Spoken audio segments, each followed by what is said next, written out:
Сайн бацхан хүүхдүүдээ өнөөдрийн туршилтаар гэрлийн дотоод бүрэн ойлт. За тэгэхээр нөгөө савтай ус байна. Нүх гаргаад ардлаас нь лазер гэрлээрээ тусгах хэрэгтэй байна, тийм үү?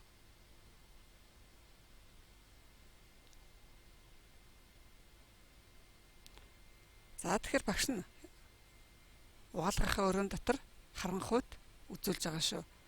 За харанхуй байгаа учраас гарынхаа алхам дээр чиглүүлж үзүүлэх гэж байна. За тэгээд хөдөлгөөд байгаа учраас яг цэгэн гэрэл гарахгүй байна. Уг нь лазерын гоё цэгэн гэрэл гарах ёстой. За дотоод бүрэн ойлтыг маш олон зүйлд ашигладаг.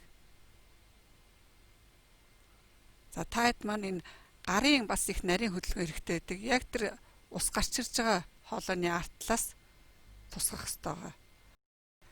За энд шинэ жилийн чимэглэлийн шилэн гурснуудыг харж байна.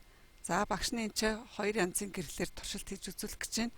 За дотоод бүрэн ойлтыг яаж үзүүлж болох. За саяны LED гэрлэлээр үзүүр дээр нь гэрэл харж байгааг харагдаж байгаа бах.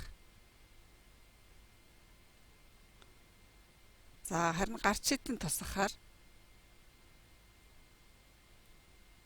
шилэн гурсан дотроо явж байгаа гэрэлтж байгааз. За тэгвэл дотоод бүрэн ойлтыг хүн төрлөختөн юу юунд ашигласан бэ гэвэл хотод дурандахад хэрэгэлдэг байх нь. За дээрэс нь интернетийн шилэн кабелд хэрэгэлдэг. За мөн лазераар дуртай зураг шоу тоглолтууд дээр үзүүлдэг тийм ээ. За тэрүүл гэрлийн дотоод бүрэн ойлтыг ашигласан байдаг шүү хүүхдүүдээ.